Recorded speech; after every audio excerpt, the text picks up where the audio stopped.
દર્શક મિત્રો, આજનો આપણો ટોપિક છે આત્મનિર્ભર ભારત. શરૂઆત કરી નિબંધની. આત્મનિર્ભર ભારત એ વિકાસનો મૂળભૂત પાયો છે. આત્મનિર્ભર ભારત તો થવું જ જોઈએ.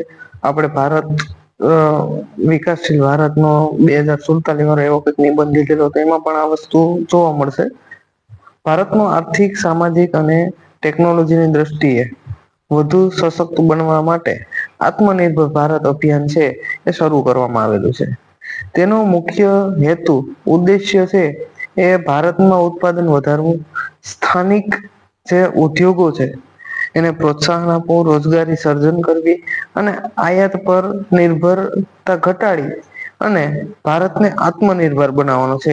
એટલા માટે MSME જેવા છે એ કાર્યક્રમો ચાલુ કરવામાં આવે. તે MSME જે ઇન્ડસ્ટ્રી આવે એને પણ પ્રોત્સાહન આપવામાં આવતું હોય, કોઈ સ્ટાર્ટઅપને પ્રોત્સાહન આપવામાં આવે, તો એ બધી સેવાઓમાં ખૂબ ધ્યાન દેવામાં આવે છે.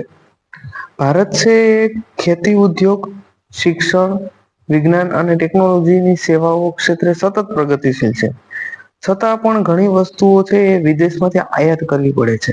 આત્મનિર્ભર ભારત એનો અર્થ છે દુનિયાને અલગ થવો નથી. એટલે કે ભારતને દુનિયાથી આપણે અલગ નથી કરવાનું, પરંતુ પોતાની ક્ષમતા છે એ વિકાસ કરીને વૈશ્વિક સ્તરે સ્પર્ધા બનાવવાની છે. અને વોકલ ફોર લોકલ નામનો મંત્ર દ્વારા સ્થાનિક ઉત્પાદનો છે એને ઉપયોગ કરી અને પ્રચાર કરવાનો છે, પ્રોત્સાહન આપવાનું છે. એટલે આમાં એ પણ વસ્તુઓ જોવા મળશે કે જે ઇન્ડિયાની મેડ ઇન ઇન્ડિયા વસ્તુને આપણે વધારે પ્રોત્સાહન આપી શકીએ. મેં તમને કીધું તું એમ કે MSME ને પણ પ્રોત્સાહન આપવાનું છે.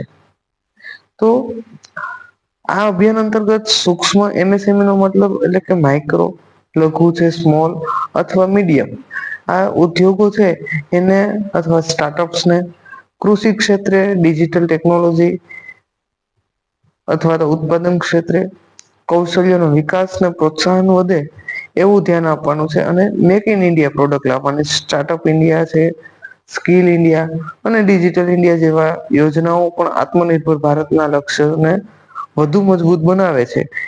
એટલા માટે આ બધી વસ્તુ પણ સ્ટાર્ટ કરવામાં આવેલી છે.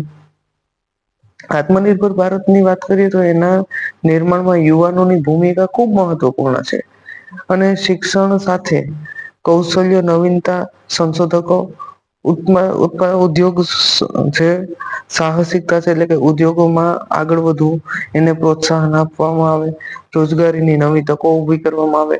શિક્ષકો, ખેડૂતો, ઉદ્યોગપતિઓ અને સામાન્ય નાગરિકો સૌ મળીને દેશના વિકાસમાં મહત્વપૂર્ણ યોગદાન આપી શકે છે.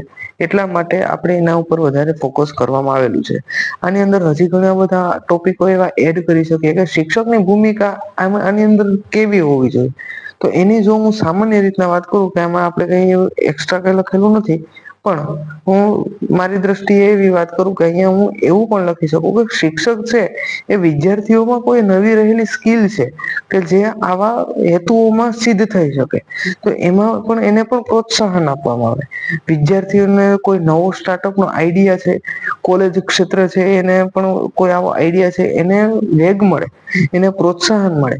અથવા કોઈ બેન્કર હોય, આ બેન્કર છે એ કઈ રીતના તેનો ઉપયોગ કરાવી શકે કે ભાઈ એને કોઈ લોન પાસ કરાવી કે આવા કોઈ સ્ટાર્ટઅપ ઉપર લોન પાસ થઈ શકે એવી પ્રોત્સાહન આપવું. કારણ કે ઘણી બધી માહિતીઓ એવી હોય છે કે જે વ્યક્તિ નાગરિક સુધી પહોંચતી જ નથી, કે ખબર નથી કે મારે કઈ રીતના આને આગળ વધારવું. અથવા આવા જે પ્રોગ્રામો પણ સરકાર દ્વારા ચલાવવામાં આવતા હોય કે સ્ટાર્ટઅપ કઈ રીતના કરવું આપણે અને આગળ વધારવું. તો આવી બધી ઘણી બાબતો છે એના ઉપર ધ્યાન આપવામાં આવે. છેલ્લે અંતમાં તો એટલું જ આપણે કહીએ કે આત્મનિર્ભર ભારત છે એ એક સરકારી અભિયાન નથી, પરંતુ રાષ્ટ્રનું નિર્માણ એક વ્યાપક વિઝન છે. દરેક નાગરિક છે એ સ્વદેશી ઉત્પાદનને પ્રાધાન્ય આપે, પોતાની કુશળતા વિકસાવે, દેશના વિકાસ માટે સક્રિય યોગદાન આપે અને ભારત આર્થિક રીતના વધુ મજબૂત થાય, સમૃદ્ધ થાય, વિશ્વની અગ્રણી રાષ્ટ્ર બની શકે એવા પ્રયત્નો કરવામાં આવે. તેથી આત્મનિર્ભર ભારત એ સ્વપ્ન સાકાર કરવાનું એ આપણા સૌની સંયુક્ત જવાબદારી છે. એટલે આપણે આત્મનિર્ભર ભારતમાં ખૂબ જ મહત્વની ભૂમિકા ભજવવાની છે.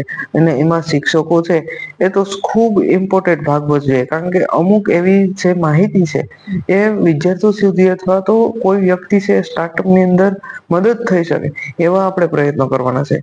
અહીંયા ઘણા એવા પોઝિટિવ વિધાનો લખેલા છે કે એ તમે તમારા નિબંધની અંદર ઉપયોગમાં લઈ શકો.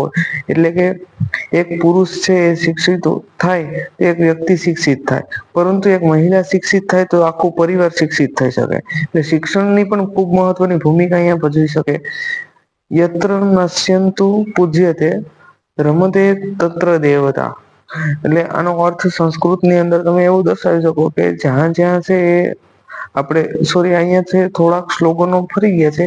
આ સ્ત્રી સશક્તિકરણના છે કે સ્ત્રી છે એ ખૂબ ઇમ્પોર્ટન્ટ છે. એટલે આ વસ્તુને ધ્યાનમાં ન લેતા પણ અહીંયા આપણે ઘણા બધી એવી બાબતો એડ કરવાની છે કે જે આત્મનિર્ભર ભારતના વિઝનને આપણે સાકાર કરી શકીએ.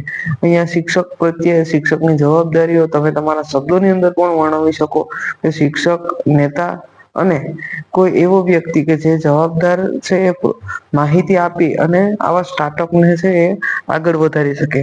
હવે જો જે લોકો આજે આવા નિબંધની પીડીએફ છે, આવા નિબંધ છે મારી પાસે 40+ છે. તો જે લોકોને આ નિબંધની જરૂરિયાત છે એ આ મારા મોબાઈલ નંબર છે,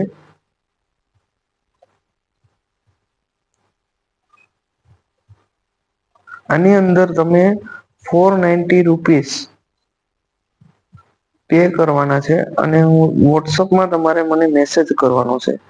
ઓકે, આ વોટ્સઅપની અંદર તમે મેસેજ કરશો મને એટલે હું સ્ક્રીનશોટ મોકલવાનો છે આનો અને વોટ્સઅપમાં મેસેજ કરવાનો છે. તો હું તમને આ પીડીએફ છે એ હું તમને શેર કરી આપીશ તમારા વોટ્સઅપની અંદર, કે જેની તમે પ્રિન્ટ પણ કઢાવી શકશો.